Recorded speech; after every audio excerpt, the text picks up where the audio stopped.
Gram panchayat मनकहरी की जनता जिंदाबाद जिंदाबाद जिंदाबाद। अमित डॉक्टर भैया जिंदाबाद जिंदाबाद जिंदाबाद।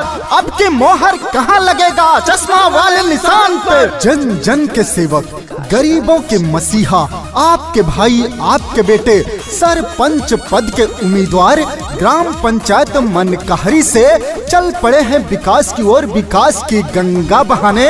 अमित डॉक्टर जी, जिनका प्यारा चुनाव चिन्ह है चश्मा। तो याद रखे भाइयों, 1 जुलाई को पोलिंग बूथ पे जाना है तो चश्मा पे मोहर लगाकर अमित डॉक्टर जी को अपना सरपंच बनाना है। अपने ग्राम पंचायत मनकहरी में विकास की गंगा बहाना है। आपका प्यारा चुनाव चिन्ह चश्मा चश्मा चश्मा। कहती है जनता सारी, कर ली सबने तैयारी, जीतेंगे अब की भैया, अब की है इनकी बारी।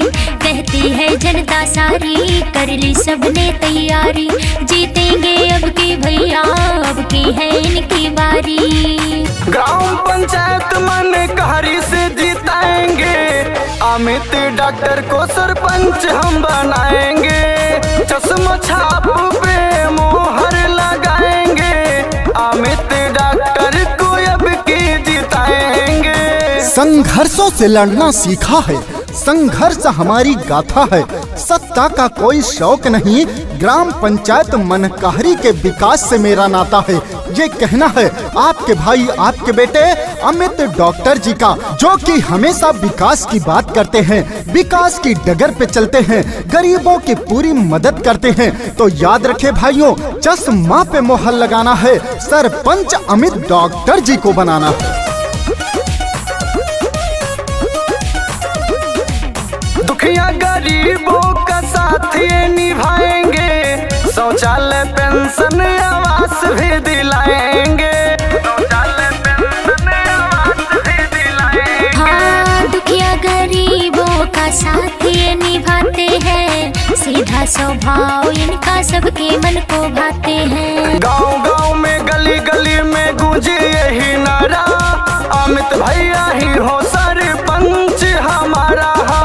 जाति पाति वाला भेदभाव सब मिटाएंगे, अमित डॉक्टर को अब की जिताएंगे। चश्मा पे हम मोहर लगाएंगे, अमित भैया को अब की जिताएंगे। चाचा चाची का प्यारा चुनाव चिन्ह चश्मा, दादा दादी का प्यारा चुनाव चिन्ह चश्मा, भाइयों बहनों का प्यारा चुनाव चिन्ह चश्मा, गरीब मजदूर किसानों का प्यारा चुनाव चिन्ह चश्मा। आपके भाई, आपके बेटे योग्य, कर्मठ, शिक्षित, मिलनसार, लोकप्रिय, संघर्षशील युवा प्रत्याशी अमित डॉक्टर जी का प्यारा चुनाव चिन्ह चश्मा। तो याद रखे भाइयों, किसी के लालच, किसी के बहकावे में नहीं आना है। 1 जुलाई को पोलिंग बूथ पे जाना है तो चश्मा पे मोहर लगाकर अमित डॉक्टर जी को जिताना है। जीतेंगे भैया तो लाएंगे विकास हो, पूरी करेंगे सारी जनता की आस हो, पूरी करेंगे सारी जनता की आस हो। हाँ, जीतेंगे भैया तो लाएंगे विकास हो, पूरी करेंगे सारी जनता का आस हो। भैया बहनी दादा दादी सबने मिलके ठाना, अमित डॉक्टर को सरपंच है बनाना। मनकहरी को अब की चमकाएंगे, अमित भैया को अब की जिताएंगे।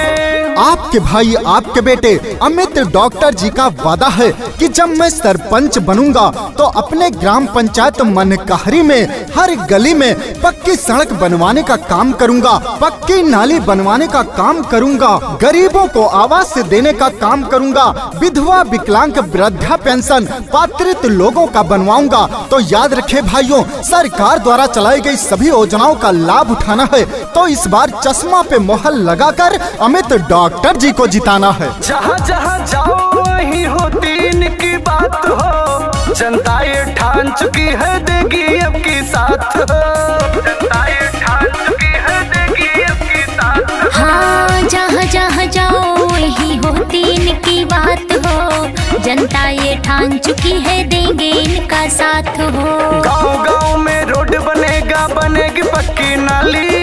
भैया मेरे जीतेंगे तो आएगी खुशहाली। हाँ, अंकित तिवारी ये सबसे बताएंगे, अमित डॉक्टर को सरपंच हम बनाएंगे।